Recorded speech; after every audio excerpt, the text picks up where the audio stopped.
प्रणाम, मैं हूं हिमांशु द्विवेदी और स्वागत है आपका हमारी खास पेशकश चर्चा के तहत यूं तो विषय होना चाहिए दिल्ली में चल रहा चुनाव, जिसमें यमुना के पानी को लेकर हर दिन कुछ नई कहानी सामने आ रही है। पर हम बात दिल्ली के चुनाव पर नहीं करेंगे, हम बात करेंगे जो संसद का सत्र कल से शुरू होने जा रहा है, उसमें आने की संभावना के साथ एक महत्वपूर्ण विधेयक है जिसको वक्फ बोर्ड से संबंधित के संदर्भ में हम जानते हैं।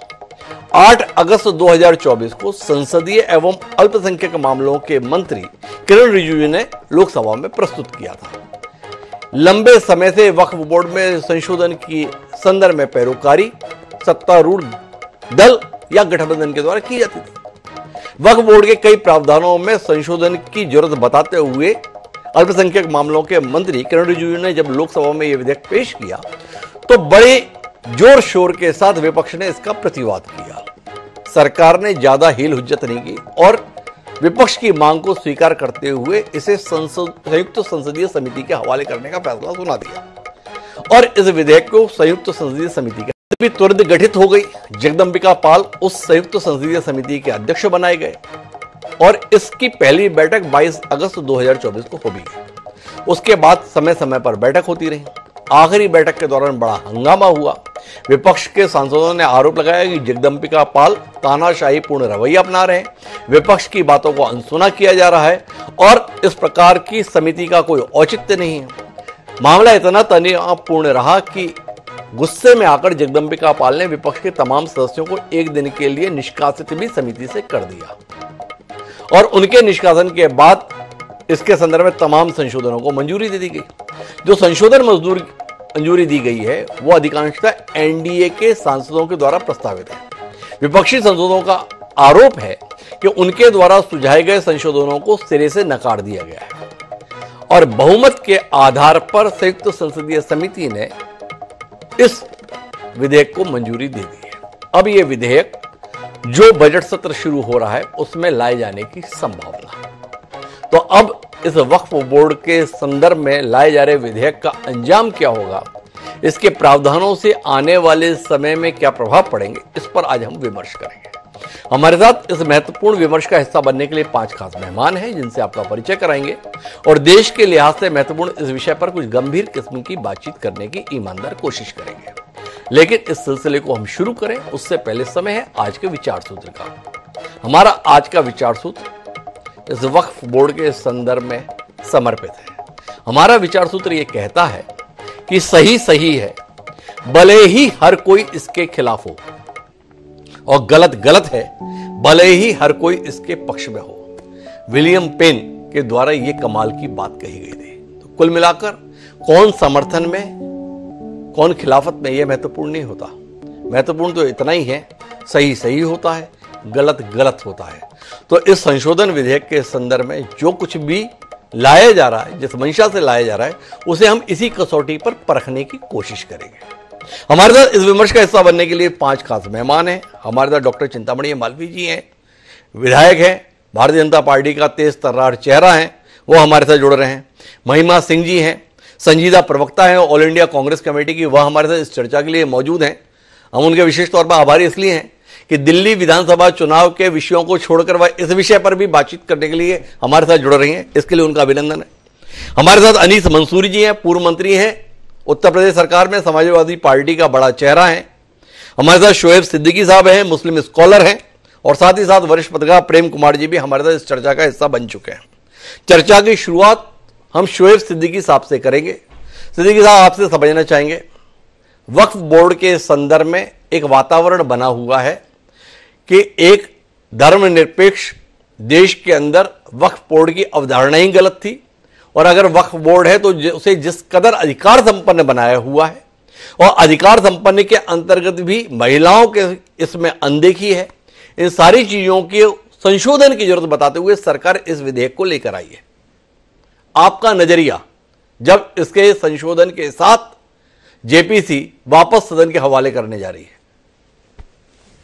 देखिए हिमांशु सर, ऐसा है इस में जिस तरह इस दौर में बातें चल रही हैं, आप देखिए वक्फ बोर्ड से मैं समझता हूं कि बहुत दिनों से इससे नजर लोगों की थी कि वक्फ बोर्ड को किसी तरह बैन किया जाए, बंद किया जाए। लेकिन आप ये समझिए सर किसी भी मुल्क की हुकूमत को अख्तियार नहीं है कि किसी के मजहबी मामले में मुदाखलत करे। आप देखिए वक्फ बोर्ड जो होता है सर, जो बुजुर्गों ने, हमारे बाप दादाओं ने जो वक्फ जमीनें की थी, उसका एक नजरिया ये था कि आने वाले वक्तों में जो उसका जमीन हो या उससे कोई भी चीज बने, जैसे कॉलेज बने, स्कूल बने या किसी तरह की गरीबों की मदद की जाए, उसमें वो बात रखी गई थी। और उसमें आप देखिए जिस तरह की बातें चल रही है, उसमें आप देखिए अभी लखनऊ में एक मीटिंग हुई थी जिसमें जगदीप पाल भी थे, ओवैसी भी थे, और यहाँ तक मैं प्रधानमंत्री मुख्यमंत्री की यहाँ पे मैं सताइश भी करूंगा, 27 मतलब तारीफ भी करूंगा कि उन्होंने ये नहीं कहा कि वक्फ बोर्ड खत्म कर दिया जाएगा। उन्होंने ये कहा कि वक्फ बोर्ड में जिस तरह की धांधियां चल रही है, जिस तरह के कब्जे दिखाए जा रहे हैं, तो उन्होंने मीटिंग रखी और उसमें सबसे अच्छी बात थी कि उन्होंने शिया धर्मगुरु और सुन्नी धर्मगुरु सबको बुलाया। वैसे मौजूद है चूंकि कमेटी में जगदीप पाल भी थे। बाद में तरह तरह की मीडिया में बातें आई कि ऐसा हुआ वैसा, ऐसा मतलब नहीं है, मीटिंग रही। अब उसमें 31 को पेश करेंगे, क्योंकि तो यहाँ प्रधानमंत्री मुख्यमंत्री के जहन में ये था कि किसी चीज को खत्म न करे, संशोधन की बात आ रही थी। तो संशोधन में ये भी मैं अच्छी बात कहूंगा कि संशोधन में ये कहा था कि उसमें जो संशोधन रखा जाएगा, अगर मुस्लिम समुदाय को उसमें लगता है कि संशोधन मेरे खिलाफ जा रहा है तो कोई और रास्ता निकाला जाएगा। इस तरह की बातें चल रही थी। लेकिन सर सस्ती शोहरत पाने के लिए चंद लोग जो होते हैं मंदिराम से आने के लिए इस मामले को दूसरे पे मिले जाते हैं। तो आप देखिए जो मामले इस वक्त चल रहे हैं, अगर उसको देखा जाए, अब आप सनातन की बात चल रही थी, उस पर डिबेट नहीं है, तो मैं डिबेट नहीं ले जाऊंगा, लेकिन सनातन की बात चल रही थी तो वहां पे आप देखिए सनातन का हर मुसलमान ने लब्बैक किया और करता रहूंगा, क्योंकि किसी के आस्था पे खेलने की जरूरत नहीं है। क्योंकि हमारे नबी ने फरमाया कि किसी के मजहब को बुरा कहोगे तो तुम्हारे मजहब को कोई बुरा कहेगा तो तुम गुनहगार हो जाओगे। लेकिन सर आप ये देखिए कि हिंदुस्तान में तो बातें चल रही है, वो वक्फ बोर्ड को तकरीबन खत्म करने की बात चल रही है। तो मैं समझता हूँ इस पर हमारे प्रधानमंत्री और मुख्यमंत्री की नजर रहेगी कि इस पर कोई बात ना हो। ये मुल्क गंगा जमनी की तहजीब की मिसाल दिया जाता है। अब आप साहब थोड़ा अपन कंटेंट पे जाते हैं। ऐसी बातें चल रही हैं, इसके लिए आप नहीं हैं, आप विद्वान हैं। जो भ्रम है उसे दूर करने में मदद करेंगे, इस अभिलाषा के साथ हम आपके साथ जुड़े हैं। वक्फ बोर्ड के संदर्भ में कुछ प्रावधानों को लेकर आपत्ति जताई जा रही है सरकार के द्वारा। ये जो वक्फ बोर्ड है, इसमें महिलाओं को सदस्य के तौर पर शामिल नहीं किया जाता। संशोधन ये कहता है कि महिलाओं की मौजूदगी वक्फ बोर्ड में जरूरी होगी और कम से कम 2 लोगों की जरूरी होगी। गैर मुस्लिमों को भी इसमें सदस्य के तौर पर शामिल करने का प्रावधान किया गया है। और भारत एक विधि सम्मत राज्य है, देश है। वक्फ बोर्ड के फैसलों को केवल ट्रिब्यूनल में चुनौती दी जा सकती है और ट्रिब्यूनल के फैसले को कहीं चुनौती नहीं दी जा सकती। संशोधन यह कहता है कि ट्रिब्यूनल के फैसले को चुनौती दी जा सकती है रेवेन्यू कोर्ट में, सिविल कोर्ट में, हाई कोर्ट में, सुप्रीम कोर्ट में। क्या कहते हैं शोएब सिद्दीकी साहब? काफी आगे बढ़ गए हम लोग। ऐसे सुधारों के प्रति हमें सकारात्मक रवैया अपनाना चाहिए या अपनी धार्मिक स्वतंत्रता के संदर्भ में खतरा बताते हुए इन संशोधनों को खारिज कर देना चाहिए, आदि आबादी की भागीदारी को भी खारिज कर देना चाहिए? देखिए हिमांशु सर, देखिए ऐसा है, मैंने हमेशा कहा कि किसी के धर्म का मामला हो, चाहे किसी समुदाय का हो, तो उसमें मैं समझता हूँ बहुत इन्वॉल्वमेंट नहीं होना चाहिए। किसी की आस्था को आप खत्म नहीं कर सकते, उसमें अमेंडमेंट कर सकते हैं।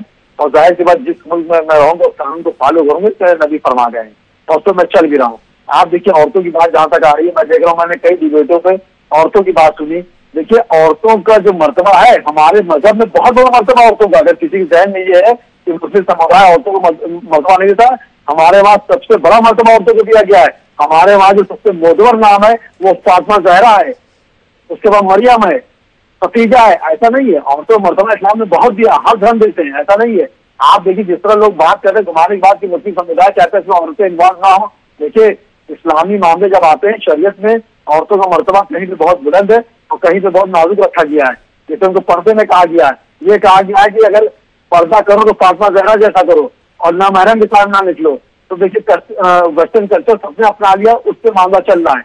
आप कह रहे मजबूत की बात है, जाहिर सी बात है, चुनना में जाता है। उसके बाद इसमें प्रावधान आप ला रहे हैं, इसमें एक जो समुदाय है, मुस्लिम समुदाय खास मैं कह दूं, उनको लगता है कि ये आप अधीन ले आ रहे हैं गवर्नमेंट के। उसके बाद जो भी वो काम करेंगे वो गवर्नमेंट से बगैर पूछे नहीं करेंगे। यहाँ पर तो धर्मांशु सर एक पॉइंट वाली बात मैं बताऊँ आपको सर, जितने कॉलेजेस होते हैं तो देखिए कहीं ना कहीं कोई मिसाल दी जाती तभी से बात निकल के आती है। जितने भी आप देखिए खासकर यूपी में जो कॉलेजेस होते हैं उसकी तनख्वाहें जो होती हैं, लाखों रुपए तनख्वाहें होती है प्रोफेसर की, वो गवर्नमेंट देती है।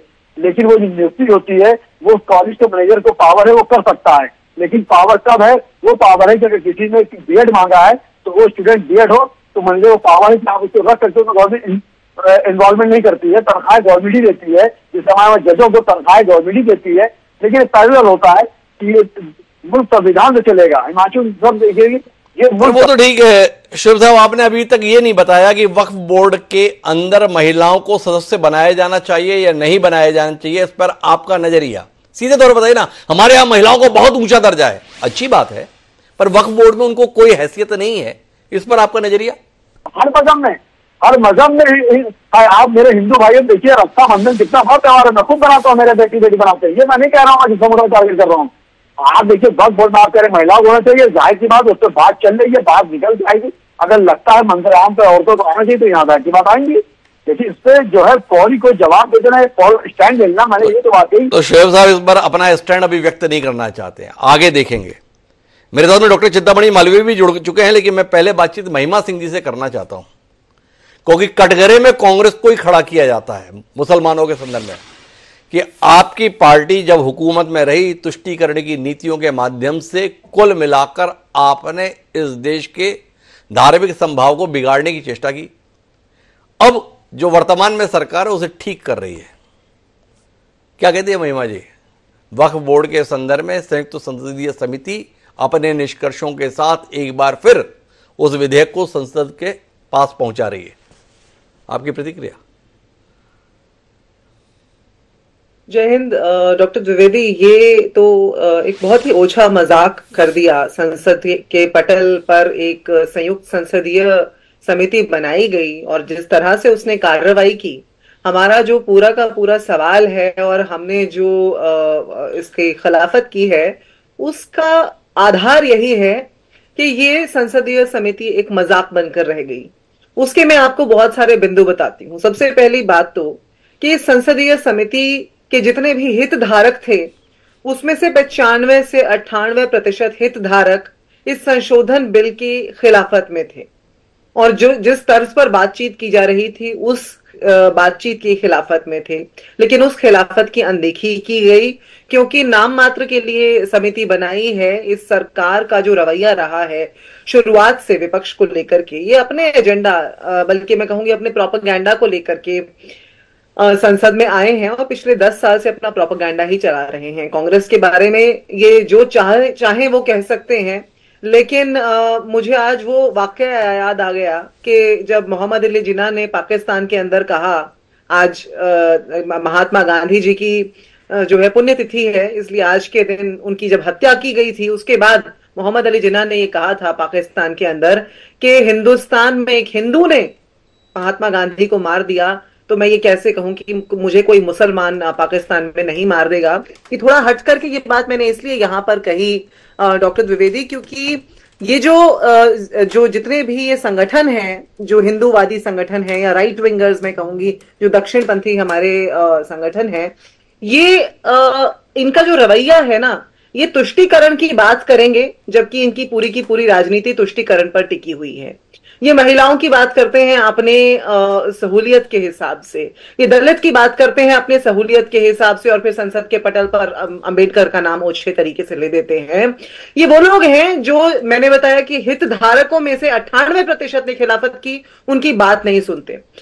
संसद, ये जो समिति थी, इसके मेंबरान ने गुजारिश की और ये चाहा कि दस्तावेज मुहैया कराए जाए हमें, और वो दस्तावेज मुहैया नहीं कराए गए, चाहे वो मिनिस्ट्री के जवाब हों या वो और बहुत सारे दस्तावेज जो इसके अंदर दिए जाने चाहिए थे वो नहीं दिए गए।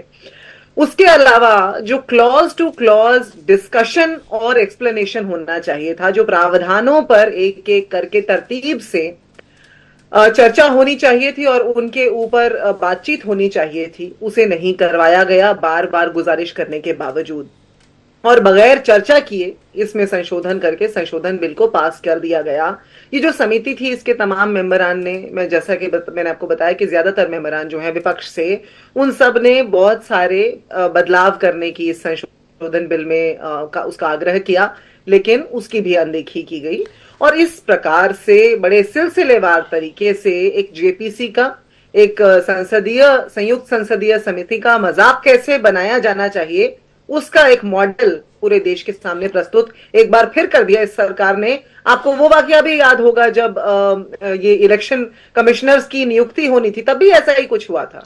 अब ये एक 655 पेजेस की जो रिपोर्ट इन्होंने जारी की, इसके अंदर जब दस्तावेज मांगे गए तब मुहैया नहीं कराए, और फिर 655 पेज की रिपोर्ट जारी करके इन्होंने ऐसी उम्मीद की कि रातों रात सारे मेंबरानों से पढ़ के आ जाएं और इस संशोधन बिल पर चर्चा कर लें। बिना चर्चा किए जो वोटिंग की गई वो कितनी जायज है डॉक्टर द्विवेदी? आज ये सवाल हम सबके सामने। अच्छा, मेरे कुछ बिंदु हैं आपसे। मूलभूत सवालों को लेकर विपक्ष का स्पष्ट नजरिया सामने नहीं आया। महिमा जी, क्या आप कांग्रेस का नजरिया सामने रख सकती हैं इसके संदर्भ में?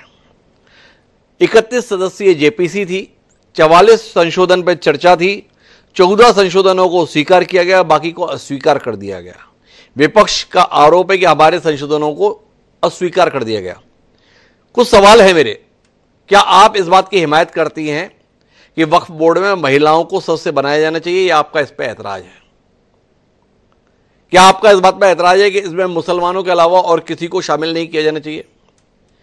बतौर कांग्रेस प्रवक्ता आपसे तीसरा सवाल यह है कि क्या आप इस बात की हिमायती नहीं है कि जब सारे मसलों पर एक कानूनी प्रक्रिया के तहत अदालत में जाने का अधिकार रहता है, तो वक्फ बोर्ड के मसलों पर ही यह सहूलियत क्यों होनी चाहिए कि देश की अदालतों में इस मसले पर सुनवाई नहीं हो सकती?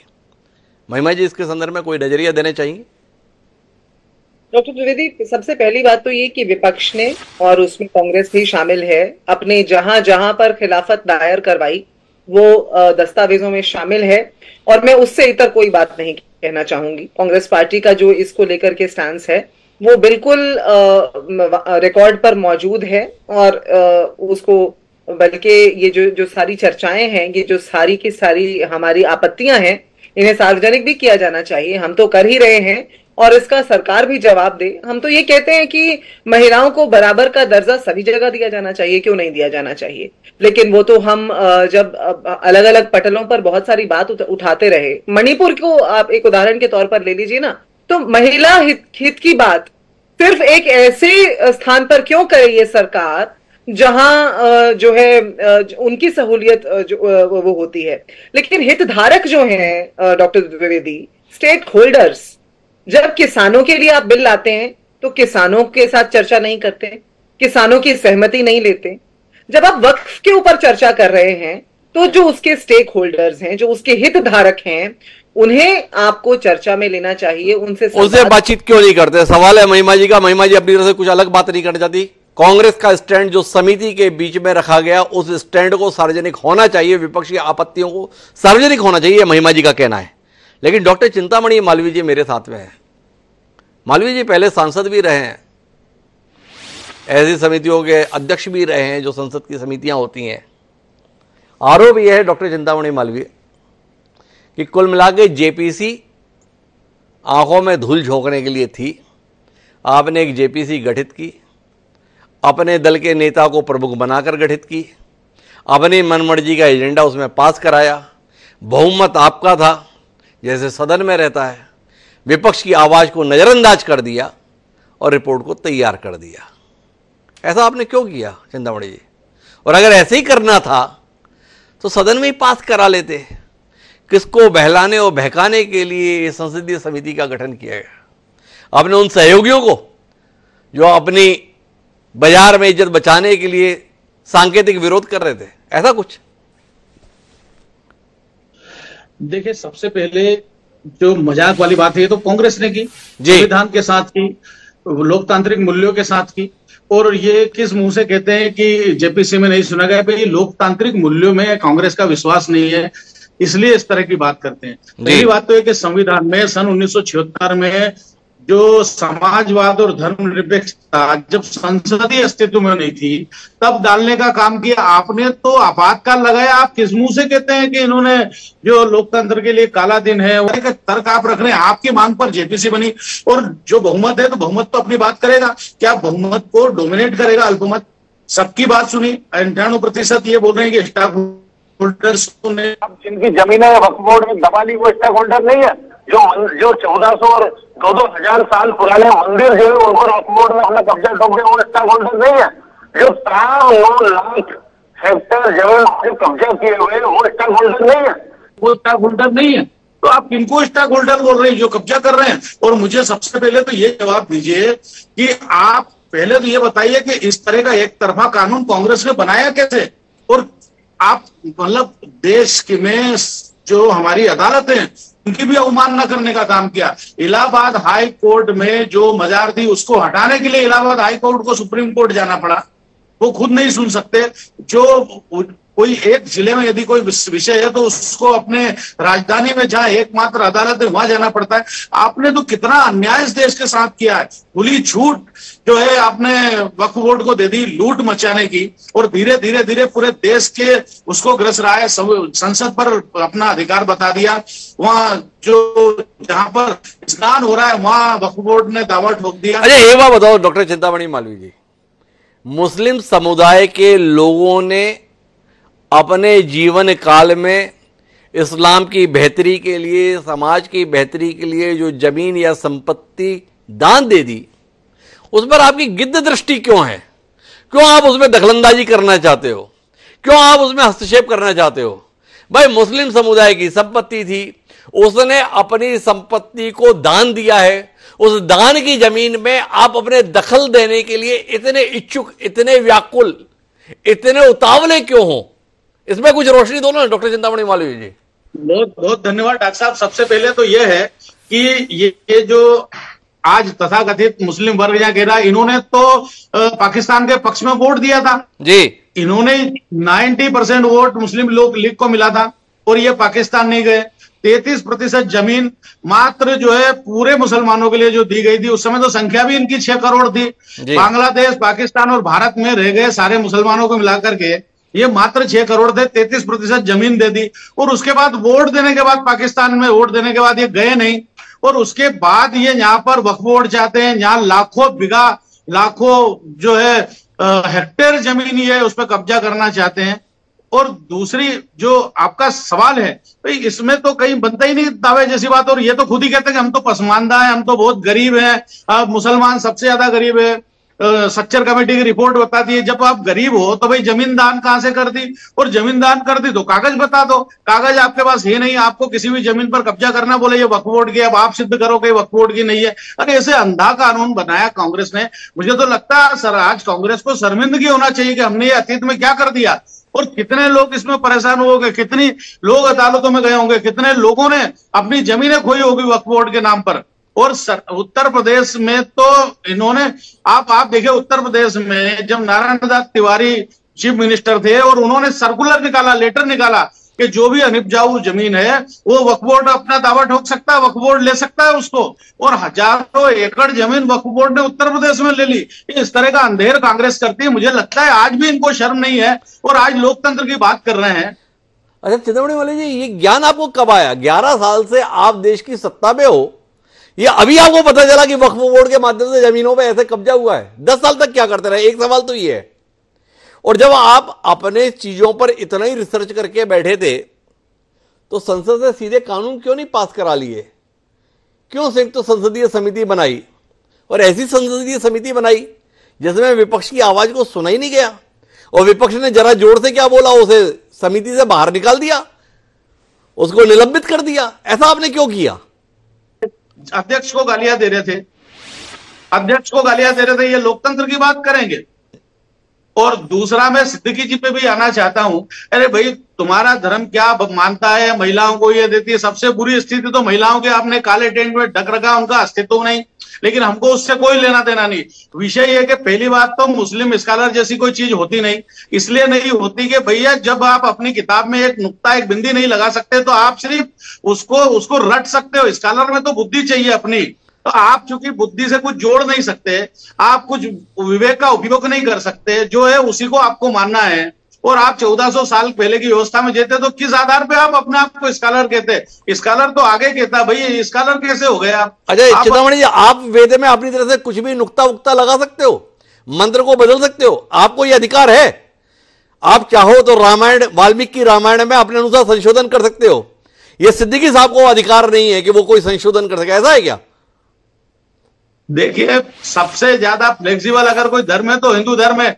जो आज काल के अनुसार नहीं है उसे छोड़ दिया। देखो चिंतामणि जी, अभी आप दाएं बाएं नहीं करो, आपने शोएब सिद्दीकी साहब के स्कॉलर होने पर ही सवाल उठा दिया, उसके लिए बुद्धि चाहिए। मेरा आपसे सवाल विनम्रता पूर्वक ये है कि भाई उनको कुरान में संशोधन करने का अधिकार नहीं है। आपने उनकी बेबसी, उनकी बेचारगी को इस रूप में व्यक्त किया।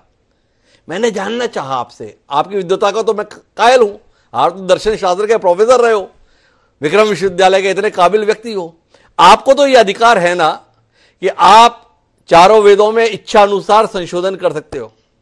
आपको यह भी अधिकार है कि जो गीता पढ़ाई जाती है उस गीता के श्लोक भी, उस समय कृष्ण जी ने कुछ गलत कहा था, सही श्लोक ही है तो चिंतामणि जी वो संशोधन कर सकते हैं। ऐसा विवेक, ऐसी बुद्धि, ऐसी स्वतंत्रता, ऐसा अधिकार आपको प्राप्त है। शोएब सिद्दीकी विचारे हैं, उनको ऐसे अधिकार नहीं है, ऐसा ही है। देखिए, मानना नहीं मानना तो मेरी मर्जी है, मैं मानू ना मानू, मैं गीता को मानू नहीं मानू, लेकिन तो भी मैं हिंदू हूं।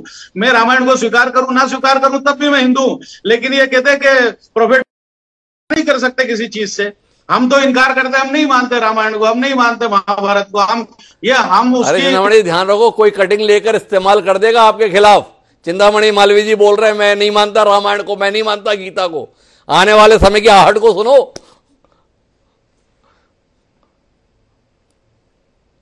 जी चिंतामणि जी, क्या हुआ? मैं सुन नहीं पाया डॉक्टर साहब आपका। मैंने कहा कि थोड़ा संभल कर बोलो चिंतामणि जी, कोई भी इस कार्यक्रम की कटिंग निकाल कर चला देगा कि देखो डॉक्टर चिंतामणि मालवीय को बोल रहे हैं मैं रामायण को नहीं मानता, मैं गीता को नहीं मानता। हाँ, मैं कह रहा हूं भैया, हमें स्वतंत्रता, एक नास्तिक आदमी भी हिंदू हो सकता है। जी बताइए कि ये जो एक अल्लाह का विश्वास। बहरहाल अपन मुद्दे पर रहते हैं, नहीं तो विषयांतर हो जाएगा। चिंतामणि मालवीय जी, ये कितना उचित है कि बहुमत के दबाव के चलते विपक्ष की आवाज को संयुक्त संसदीय समिति में भी अनसुना कर दिया जाए? क्या कहते हैं? ये लोकतंत्र है और लोकतंत्र बहुमत से ही चलता है। लोकतंत्र लोक लाज से ही चलता है, लेकिन बहुमत के भी नहीं ये मान रहे और लोक लाज की भी ये नहीं मान रहे। ये वो बाटल, ये बड़ा विरोधाभास है। इसके लिए मैं जब प्रेम कुमार जी के पास आऊंगा तब बात करूंगा कि बहुमत और लोकलाज में कोई अंतर होता है कि नहीं होता है, या बहुमत का मतलब ही लोकलाज होता है। पर मैं महिमा जी भी हस्तक्षेप कर जा रहे, पर एक मुझे बातचीत अनीस मंसूरी जी से भी करनी है। मंसूरी साहब, मेरी आवाज सुन पा रहे हैं आप? बिल्कुल सुन रही है आवाज, सुनाई आ रही है आवाज, सुनाई पड़ रही है। तो मंसूरी साहब, वक्फ बोर्ड के संदर्भ में संशोधित कानून को लेकर जेपीसी ने अपनी कार्रवाई पूरी कर ली है। विपक्ष के तमाम सांसद, चाहे डीएमके के ये राजा हों, कल्याण बनर्जी टीएमसी के हों, असदुद्दीन ओवैसी हों, कांग्रेस के डॉक्टर सैयद नसीर हुसैन हों, सबका कहना है कि हमारी आवाज को सुना नहीं गया, हमारे किसी संशोधन को स्वीकार नहीं किया गया। पर जगदंबिका पाल के नेतृत्व वाली 31 सदस्यीय संयुक्त संसदीय समिति ने अपनी कार्रवाई पूरी करके तैयारी कर ली है कि ये विधेयक एक बार फिर संसद में प्रस्तुत हो जाए। आपकी प्रतिक्रिया? देखिए, अभी चिंतामणि जी बात कर रहे थे कि लोकतंत्र में बहुमत की बात कर रहे थे, तो 44 बहुमत में नहीं थे क्या? और ये चिंतामणि जी चिंता कर रहे हैं सबकी, इन्होंने मणिपुर की चिंता नहीं की थी क्या? हाँ, वहां भी तो ऐसे तमाम जमीनें जहाँ पर बाबा रामदेव और अडानी अंबानी सब वहाँ व्यापार करना चाहते हैं, जंगलों में उन लोगों से जमीन छीनना चाहते हैं, उस अमित शाह जी की पूरी निगाह है, तो वहाँ चिंता नहीं किया क्या? लेकिन सवाल इस चीज का है, अब हम आते हैं वक्फ बोर्ड पे। साहब, जब हमारे पुरखों ने ये देखा कि समाज में तमाम गरीब और मजदूर, मजलूम, बेवा, बेसहारा लोग हैं, अगर उन्होंने उनके लिए वक्फ कर दिया कि ये उनके फलाह बहबूदी के लिए हम वक्फ कर रहे हैं और इस जमीन से गरीब लोग इसका फायदा उठाएंगे और जिएंगे। अब वो हमारे पुरखों ने वक्फ किया और वक्फ की संपत्ति पर वक्फ बोर्ड बना, तो वक्फ बोर्ड के जितने भी अध्यक्ष थे सब लुटेरे बेईमान थे। मैं केंद्र सरकार से प्रदेश सरकार तक बता रहा हूँ, लुटेरे थे।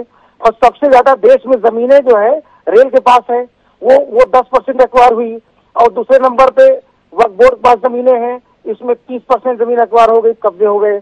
उसके बाद तीसरे नंबर पे डिफेंस के पास, रक्षा के पास है। तो सबसे ज्यादा जो कब्जे हुए वो वक्फ बोर्ड की जमीनों पर हुए। उसके लिए जिम्मेदार हमारे समाज के मुतवल्ली और बड़े बड़े जो मौलाना है, बड़े बड़े इदारे वाले हैं, ये सारे के सारे लोग वक्फ जमीन पर बैठ करके अब माल काट रहे हैं। और जबकि ये गरीब पसमानदा तबके मुसलमानों के लिए था और अब तक पसमानदा मुसलमानों को ये वक्फ बोर्ड से कोई भी लाभ नहीं मिला।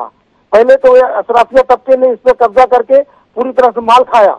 उसके बाद जब सरकार ने देखा कि ये तो मौलाना लोग, ये मुतवल्ली लोग माल खा रहे हैं और जमीन चली जाएगी इनके पास, तो हम क्या करें, तो सरकार की भी नीयत बिगड़ी और वो बचे हुए वक्त जमीनों पर उन्होंने एक संशोधन भी ला करके उस जमीनों पर कब्जा करना उनका एक मकसद है कि उस जमीन पे हम कब्जा कर लें। लेकिन कई लोग ये कहते हैं कि अब सनातन बोर्ड बनना चाहिए। अरे भाई, अगर सनातन बोर्ड में हिंदू राजाओं ने, हिंदू तमाम जमींदारों ने अगर जमीनें वक्फ की तो आप बनाइए, मेरा कोई विरोध थोड़े है, आप बनाइए। लेकिन हमारे पुरखों की जमीन पर सरकार का हस्तक्षेप नहीं करना चाहिए। अगर हस्तक्षेप करना मंजूर साहब, मैं थोड़ा उलझन में पड़ गया आपकी दलील से। आप स्वयं इस बात को स्वीकार कर रहे हैं कि वक्फ बोर्ड के अंतर्गत जो जमीनें हैं उन पर मौलाना, मौलवी, ये लोग माल काट रहे हैं। सरकार भी यही बात कह रही है कि वक्फ जो जमीन की गई थी, संपत्ति की गई थी, वो उन लोगों के लाभ के लिए इस्तेमाल ही नहीं हुई जिनके लाभ के लिए ये जमीन आपके पुरखों ने दान की थी। तो इसे आप कह रहे हैं कि सरकार कब्जा करना चाहती है। तो होना क्या चाहिए? आपकी दलील क्या है? इसमें जो संशोधन दिए गए उनमें से कौन से संशोधन पर आपको ऐतराज है?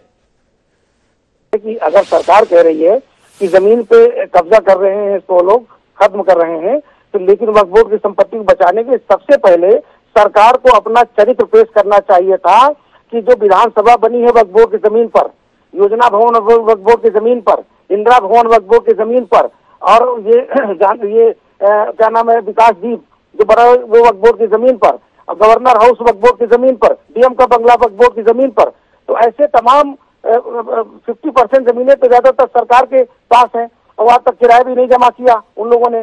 तो पहले सरकार को उस जमीनों का किराया दे करके और नए वर्तमान रेट से उसको किराया फिर से उसको संशोधन करके और ये जमीन देते वक्फ बोर्ड को, तब ये बात कहने का हक था सरकार को। सरकार ने चरित्र नहीं दिखाया वहां पर ना। अब आप तो पूरे में कब्जा किए बैठे, गवर्नर हाउस से लेकर विधानसभा तक, और दूसरे से कहते मौलाना ने कब्जा कर लिया इसलिए हम उसको बचा रहे हैं।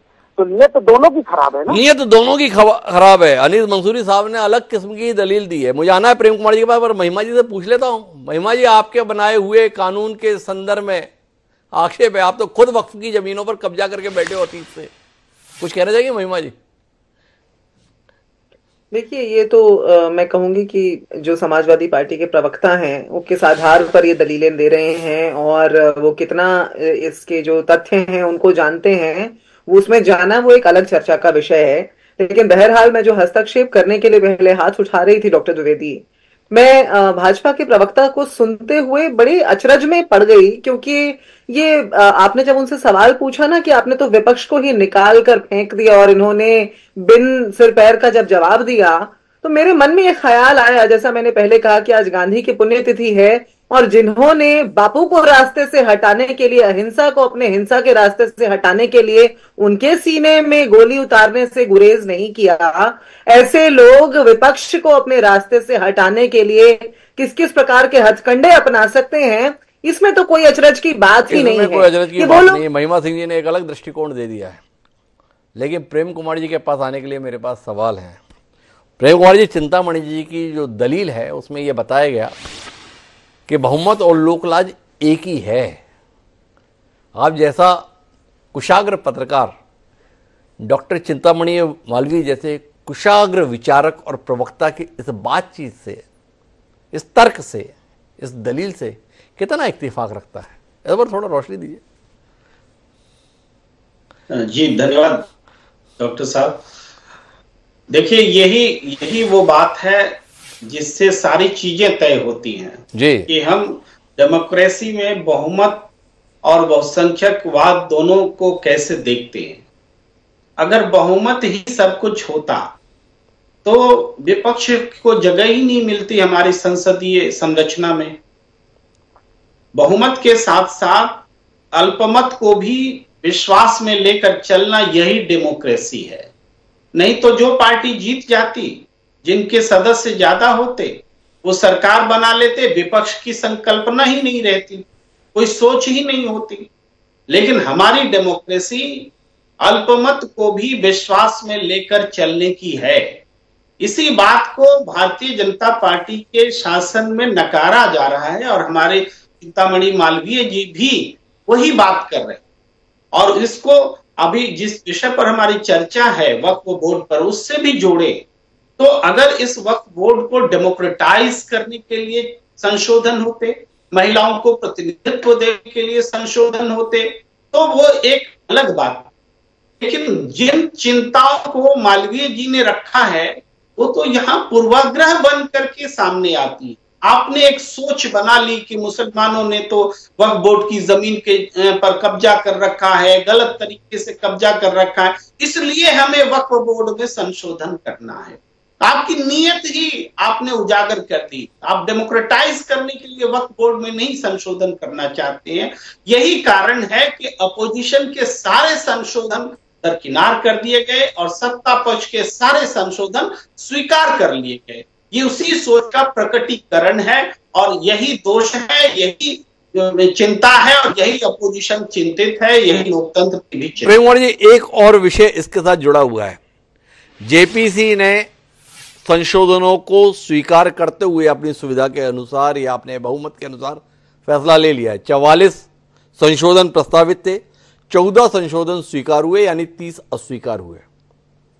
पर क्या इस स्वरूप में लाया जा रहा विधेयक आपको लगता है संसद में पास हो जाएगा? क्या इस एनडीए सरकार के दो महत्वपूर्ण घटक दल जो अपने मुस्लिम समुदाय से जुड़े हुए वोटों की भी चिंता करते हुए समय समय पर दिखाई देते हैं, जिनमें से एक नीतीश कुमार वाला जनता दल यूनाइटेड है और दूसरा चंद्रबाबू नायडू वाली तेलुगु देशम है, आपको लगता है कि इस संसद के बजट सत्र में यह संशोधित विधेयक पारित हो जाएगा? या आपको संशय है जेपीसी में भले ही निकल गया पर उठने वाली आवाजों को ये दोनों दल अनसुना कर पाएंगे?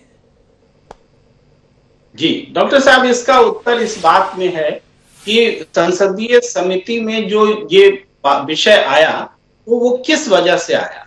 वो टीडीपी के सांसद के कहने से, उनकी राय की वजह को मानते हुए जो एनडीए का हिस्सा है जी, यानी एनडीए सरकार में ही इस बात को लेकर था कि इसको पारित नहीं करना है, इस पर विचार होना है, संशोधन आने चाहिए।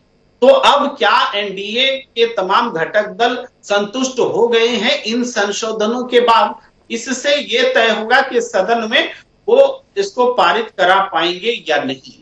तो ये तो अभी देखना, सत्र शुरू ही होने वाला है। और जिन राजनीतिक विवशताओं की बात आपने की है कि वो मुस्लिम वोटों की भी चिंता करते हैं ऐसे कुछ दल, तो दरअसल ये मुस्लिम वोट की चिंता नहीं है। मान लीजिए अपोजिशन की सारी पार्टियां हैं, तमिलनाडु से डीएमके है, दूसरी रीजनल पार्टीज है, सबको हम केवल मुस्लिम वोट की चिंता करने वाला नहीं बोल सकते, बल्कि ज्यादातर लोग तो हिंदू वोट की चिंता करने वाले तभी तो सत्ता में है। डीएमके क्या मुस्लिम वोट से सत्ता में है या ममता बनर्जी क्या मुस्लिम वोट से सत्ता में है? आपको इस बात में आपत्ति नहीं लगती प्रेम कुमार जी कि ये किस तरीके के समाज की व्यवस्था में अभी भी जीना चाहते हैं हम, जिसमें महिलाओं की भागीदारी को लेकर हमें आपत्ति है? वक्फ बोर्ड में महिलाएं क्यों होनी चाहिए? आपत्ति इस बात को लेकर है कि वक्फ बोर्ड के फैसलों के संदर्भ में ट्रिब्यूनल के आदेश को किसी भी अदालत में चुनौती क्यों मिलना चाहिए? और इस बात में भी क्या आपत्ति है, जब कार्य समाज के लिए है तो अगर अन्य धर्म से जुड़े हुए लोग भी इसमें सदस्य बन जाएंगे तो सामाजिक समरसता का ही काम होगा ना, समाज के लिए ही काम होना है ना। वक्फ का काम तो कुल मिला के लोगों की बेहतरी के लिए है या निजी जागीर के लिए है? क्या आपको नहीं लगता है कि इसमें आपत्तियां समाज की बेहतरी के लिए नहीं बल्कि तुष्टीकरण के लिए ज्यादा है? क्या कहते हैं प्रेम कुमार जी? डॉक्टर साहब, इस बारे में जो राय आप दे रहे हैं, जो राय हम दे रहे हैं, वो चूंकि ये वक्फ बोर्ड मुस्लिम समाज के दान की गई जमीन के आधार पर और एक अलग तरह से बनाई गई समिति के हिसाब से एक जो संरचना बनी है उसके हिसाब से है। और हम जो राय दे रहे हैं हम उससे बिल्कुल इतर हैं। हम न तो मुसलमान हैं, न तो वक्फ बोर्ड में के लाभुक हैं, न तो उसके सदस्य हैं, कुछ नहीं। तो हमारे सोचने का जो तरीका है वो अलग होगा और है, लेकिन हमें ये यहाँ पर ध्यान दिलाना है कि वक्फ बोर्ड को बनाया किस, सरकार ने बनाया। वो चुनी हुई संस्था होती है, थोपी हुई नहीं होती, निर्वाचित होती। अब उसकी एक व्यवस्था बनी, उस व्यवस्था में अगर हमें कुछ दोष दिखता है तो उस पर चर्चा भी हो, उस पर संशोधन भी हो रहे हैं, बातचीत चल रही है, वो एक चीज है। लेकिन इसको हम उस आधार पर नहीं बोल सकते कि सोच एक पूरे देश की किसी विषय पर एक सोच होती ही नहीं है। ये तो परस्पर विकास का होता है कि कौन किस तरीके से स्वयं में उलझ गए। भाई चुनी हुई सरकार ने इस कानून को बनाया था, चुनी हुई सरकार ही बदली हुई परिस्थिति में इस कानून में संशोधन चाहती है। अगर संशोधन चाहती है तो ऐतराज किस बात पर। मैं वापस आना चाहता हूं शोएब सिद्दीकी साहब आपके पास में। उस समय आपने कहा कि इस पर मैं अभी कोई राय नहीं दे सकता। इतनी चर्चा के बाद आप जैसा कुशाग्र जानकार वक्फ बोर्ड के मौजूदा कानून में संशोधन की हिमायत करेगा या ये चाहेगा जो है जैसा है वैसा ही रहे? अनीस मंसूरी साहब खुलकर बोल रहे हैं, मौलाना मौलवी माल काट रहे हैं वक्फ की संपत्ति पर। समाज की बेहतरी के लिए था, समाज को छोड़कर खुद की बेहतरी के लिए वक्फ की संपत्ति को खा खा के खुद को अपने आप को फैला रहे। मैं हिमांशु सर, मैं आपकी हर बात का जवाब दूंगा, लेकिन हिमांशु सर एक पुरानी कहावत है, बिल्कुल सटीक बैठती है कि अगर अपने ऐप छुपाने हो दूसरों में ऐप तलाशो, अपनी कमी छुपानी हो तो दूसरे कमी तलाशो। आप देखिए मंसूरी साहब ने जो बात कही है बहुत खुल के बोले, ये तो बात नहीं है, उन्होंने सच्ची बात बोली, ये हकीकत है। अगर आप लखनऊ नहीं और भी जिलों में जाके देखें तो बहुत से सरकारी इमारतें जो हैं वो वक्फ बोर्ड पे ही बनी हुई। इनको कहने भैया हलवासिया पूरा जो है वो वक्फ बोर्ड पे बना हुआ है। लेकिन होता क्या है कि मुझे अगर अपनी चीज बचानी हो तो दूसरी चीज छीनने लगो, तो वो इंसान अपनी चीज बचाने में वो चीज भूल जाएगा, आप इन्वॉल्व हो जाएगा। आप देखिए यहाँ पे मसला है, किसी की चीज में आपको इन्वॉल्वमेंट इस तरह नहीं करना चाहिए। आप जो वक्फ की जमीनें हैं, अगर सनातन धर्म बनता है, सनातन अगर बोर्ड बनता है तो मैं वेलकम करता हूँ, उसमें तो इन्वॉल्वमेंट है। आप एक हमारे बुजुर्गों की चीज दी हुई जो चीज है वो आप बताइए किस किस से भी नाम बता दी, सबको मालूम है। लोग कहते कागज नहीं है। अभी आप 50 साल पहले लखनऊ में चले मेन शहरों में तो लोगों को रजिस्ट्री नहीं होंगे, दाखिल खारिज दिक्कतें होती है कि 2 रजिस्ट्रियां मांग लो आगे पीछे की, तो ये दलील नहीं है कि कागज लाइए। वो चौखट जमीनें जो लोगों ने दी थी वो दी थी कि गरीबों में उनको तकसीम भी किया, वक्त रोज आने पे काम आए, और उसमें किसी समुदाय के नाम नहीं लिया गया था। किसी समुदाय को अगर जो गरीब औरत पहुंचती है किसी बेटी शादी तो कोई समुदाय की हो। और अभी भाई साहब ने एक बात जो बहुत अच्छी कही थी मुस्लिमों की बात, मैं आपको बता दूं, हमारे नबी पे कुरान उतारा था अल्लाह ने, उस कुरान में आप समझिए एक नुक्ता, किसी का चैलेंज हमारे सऊदी अरब लोग मांगते हैं। सऊदी अरब जो बड़े बड़े आलिम, यहाँ तो जो बादशाह जो सलमान साहब, उनकी इतनी हैसियत नहीं कि नुक्ते जो स्कूल है, ये मैं चैलेंज के साथ कह रहा हूँ, वो कुरान मुकम्मल है, उसमें कोई नुक्ता रवा नहीं कर सकता। और मैं समझता हूँ कि किसी के धर्म की किताब को कोई नहीं छू सकता है। और आप कह रहे हैं कि इसे कानून बनाया जाए, ये कानून फॉलो करता है। कुछ चीजें मानसी पर ऐसी होती है कि धर्म से लेकर उसे उसका नहीं चेंज कर सकते। अगर शोएब सिद्दीकी की जहाँ पर खुशनुदी के लिए मुख्यमंत्री प्रधान से खुश करने के लिए मजहब में 19-20 कर देंगे तो गुनहगार हो जाएंगे, मेरी आंखों खराब हो जाएगी। आप बताइए, जैसे हमारे इस्लाम में ये है कि एक मुसलमान 4 निकाह कर सकता है और धर्म में नहीं कर सकता मौजूदा दौर में, लेकिन 4 निकाह क्यों कर सकता है, इसके मसाइल है, वो लंबा डिबेट हो जाएगी। अब आप बताइए, मुस्लिम में गोदनामा नहीं है और धर्मों में है मामला, तो ये सब डिबेट लंबी होगी। तो कुछ धर्म की चीजें होती है उनको आप अलग नहीं कर सकते। सिद्दीकी साहब, मसला ये है कि अभी कुरान में संशोधन के लिए सरकार कोई कानून लेकर नहीं आ रही है। सरकार ने एक वक्फ बोर्ड कानून बनाया था, उसमें पहले भी संशोधन हुए हैं, 1995 में भी संशोधन हुआ। वर्तमान सरकार बदलते वक्त के साथ उसमें कुछ सुधार की जरूरत महसूस करती है, इस दलील के साथ नए संशोधन लेकर आई है। उन संशोधनों पर आप कोई भी टिप्पणी करने से परहेज कर रहे हैं। भाई, मैंने कुरान पे संशोधन को लेकर तो सवाल नहीं किया, मैंने जानना चाहा महिलाओं की भागीदारी को लेकर आप जैसा प्रगतिशील शख्स इतना संकोच क्यों कर रहा है। अदालत में चुनौती देने को लेकर अगर आप सही हैं तो किसी भी अदालत में चुनौती दीजिए, इस बात से परहेज क्यों कर रहा है, इसके संदर्भ में कोई रोशनी दीजिए ना शबी, क्या दिक्कत है, क्या डर है? देखिए मैं अल्हम्दुलिल्लाह डरता हूँ सिर्फ खुदा से, और हर इंसान को ऊपर करना चाहिए एहतराम सबका करना चाहिए, चाहे वो कोई हो, बड़ा हो। देखिए एहतराम भी 3 तरह के होते हैं, वो मैं सब करता हूँ। डरता मैं सिर्फ खुदा से, वहां पे पहले बोल रहा हूँ। देखिए जो ईमानदारी की बात है, इसमें किसी को इन्वॉल्वमेंट नहीं होना चाहिए। तो कांग्रेस पे नाम लगा रहे कायल हुकूमत कैसे बन गई? अरे भाई आपके समुदाय के पीछे क्यों पड़े जो मैडम आता है? अगर इसमें मुस्लिम महिलाओं का अगर इन्वॉल्वमेंट होगा, उसमें देखा जाएगा शरीयत के नजरिए से कि औरतें उसमें शामिल हो सकती, नहीं हो सकती। अगर हो सकती होंगी तो होंगी, नहीं हो सकती तो नहीं होंगी। अगर हो सकती है तो होंगी, नहीं हो सकती है तो नहीं होंगी। ये शोएब सिद्दीकी जी की दलील है। महिमा सिंह जी के पास मैं आखिरी दौर की बातचीत के लिए हूं। महिमा जी, अल्पमत में है विपक्ष, लोकसभा में भी और राज्यसभा में भी। जेपीसी ने अपना काम कर दिया, कमोबेश मान के चलिए, जैसा सरकार ने चाहा वैसा कर दिया। क्या करेगी कांग्रेस? सत्तारूढ़ दल में सेंधे लगाने की कोशिश कुछ इस प्रकार से करेगी जैसे आज चंडीगढ़ में भाजपा ने कर दिया, आपके घर में सेंधे लगाने का। जीत गई मेयर का चुनाव भाजपा। महिमा जी, चंडीगढ़ चुनाव की बात तो ना ही उठाई जाए तो अच्छा रहेगा। भाजपा की फजीहत उस पर खूब हो चुकी है और वो तो कैमरे पर रिकॉर्ड हुआ। सर्वोच्च न्यायालय ने किस प्रकार से धमकाया था वो पूरे विश्व को ही याद होगा, देश को ही नहीं। लेकिन कांग्रेस आज क्या करना चाहती है डॉक्टर द्विवेदी? कांग्रेस आज ये 2 टूक बात भाजपा को कहना चाहती है कि तुम इस रास्ते में क्यों बारूद बोए जा रहे हो, किसी दिन इस जगह से खुद गुजरना पड़ गया तो। क्योंकि देखिए ये तो जो भाजपा का तरीका है ना, चित भी मेरी पट भी मेरी, ये भूल रहे हैं कि इस देश के अंदर धर्मनिरपेक्षता से ही लोकतंत्र को जीवित रखा जा सका है। और जिस तरह से सांप्रदायिकता फैलाने का काम ये लोग कर रहे हैं, आज मुसलमान को टारगेट कर रहे हैं, कल सिख को करेंगे, परसों पारसी को करेंगे, उसके बाद ईसाइयों को करेंगे, किसी को छोड़ेंगे नहीं। तो ये इन लोगों का जो सांप्रदायिक मानसिकता इनकी है, उससे परहेज करें। इसी मानसिकता ने हमारे बापू की जान ले ली थी। ये मानसिकता लोकतंत्र की पूरे तरीके से हत्या ना कर दे, पूरे तरीके से हत्या ना कर दे। महिमा जी की चिंता है, चिंतामणि जी से वो पूछ रही हैं कि जहां पे बारूद बो रहे हो, कल तुम्हें इधर से गुजरना हो सकता है। चिंतामणि जी, कोई डर गए आप? देखिए, सबसे ज्यादा बारूद बोने का काम तो कांग्रेस ने किया है। सिख एक्सट्रीमिस्ट जो एक्सट्रीमिस्ट है वो इन्होंने आगे किए। मुसलमान जा रहे थे, इनको रोकने का काम इन्होंने यहाँ किया। पूरे देश में बारूद तो आपने बो रखा है। कोई विभाजन ही इस आधार पे हुआ था कि मुसलमान उधर जाएंगे, हिंदू इधर आएंगे।